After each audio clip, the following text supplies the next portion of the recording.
Hey, welcome back to the Lithuania Explained vlog channel.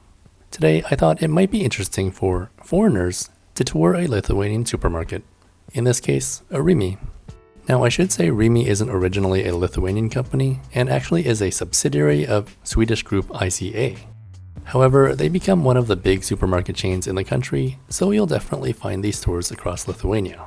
And in Lithuania, you'll find that there are a few sizes of Rimi. Most often, I think in Vilnius, it's either the smaller Rimi Express or the larger Rimi Hyper. And in Vilnius, I don't see Rimi Super as much, but those do exist as well. And so yeah, Rimi Hyper is the largest format and thus offers the largest diversity of products. These Rimi Hypers, if they aren't attached to a mall, might form their own PCs, or prekybos centras. This means that space has been created for other shops under the same roof. In this one, you'll find a key copying stall, a pet food store, a meat shop, a pharmacy, and a Domino's pizza. Outside of many supermarkets, you'll find parcel collection points called paštomatas, as well as bottle return facilities called a taromatas. And then during warmer seasons, there are usually fruit stands set up near the entrance.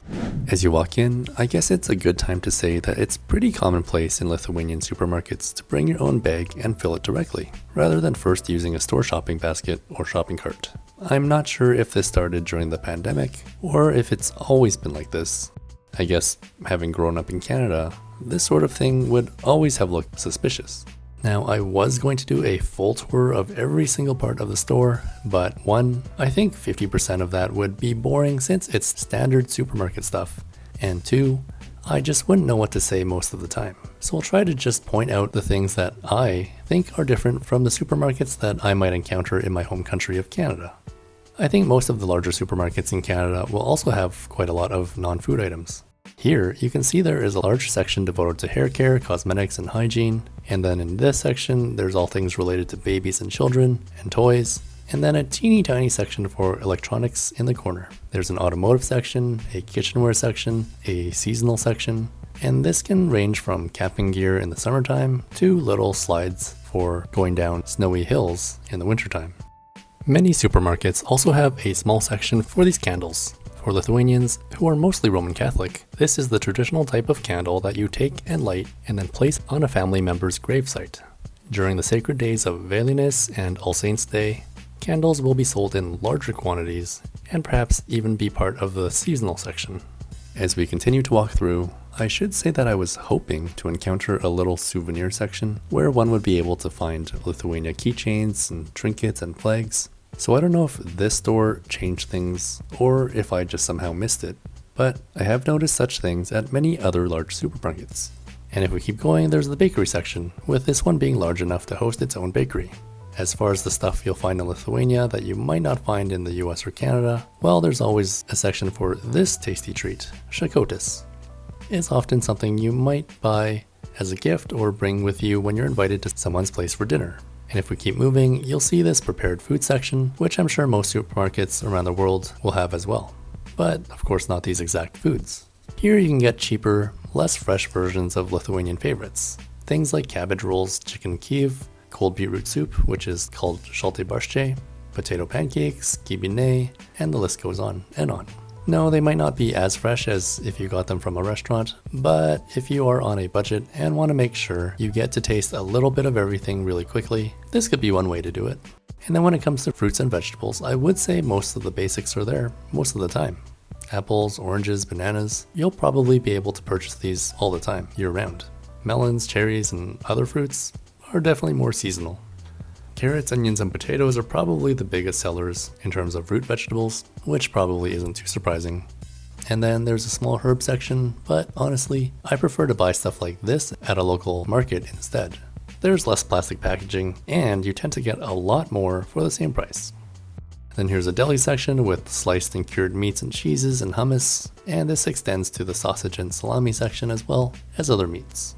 And here is one of my favorite sections, the discount/clearance food section. It's a great place to get stuff for 30, 50, or 75% off the normal price. Now that usually means it's going to go bad or lose its quality pretty quickly, but if you're looking for a meal on that same day, it can be a great way to save money. At Rimi's, they generate their own scannable barcodes for these discounted items, and it's the same at Lidl as well. But at Iki and Maxima, they'll just put a little 30 or 50% sticker on it, and then you need to call a worker over to apply the discount. Oh, and then on the topic of discount, all supermarkets, including Rimi, will have loyalty card only pricing. This is becoming more and more common as a way to track consumer data and spending habits, and I find Iki is the worst for this. Their member prices can be so much cheaper than the regular price.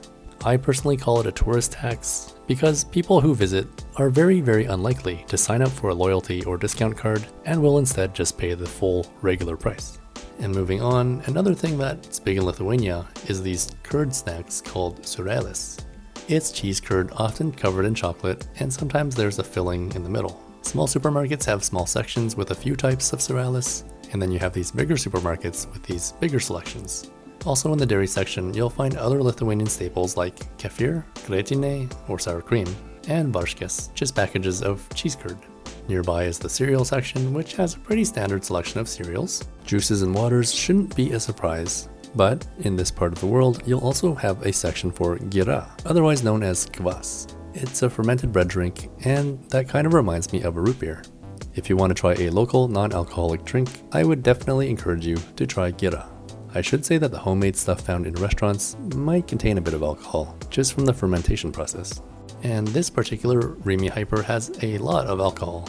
There is wine and spirits from all over the world, but you'll also see a lot of Lithuanian beer, which has developed into quite the domestic industry.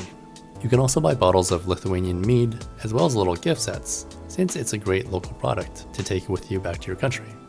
The big thing to know about the alcohol section is that you might as well ignore it anytime after 8 p.m. That's when all stores are prohibited from selling alcohol. Well, I should say the official hours of alcohol sales are from 10 a.m. to 8 p.m. Monday to Saturday, and then on Sunday it's only 10 a.m. to 3 p.m. Some stores will clearly section off the alcohol during prohibited hours as an easy way to remind you, but then some stores don't do this, and then you find out just as you're ready to pay, and then the cashier just takes it away from you. At the frozen food section, there's the usual frozen stuff like ice cream, seafood, pizza, pre-made meals, etc. But more unique to this part of the world are things like frozen cepelinai, Lithuanian dumplings known as koldūnai, as well as other Lithuanian foods like lietiniai blynai and žemaičių blynai. And then here's the foreign food section, which has everything ranging from Chinese to Thai to Indian to Mexican, and all of this is contained within a few shelves.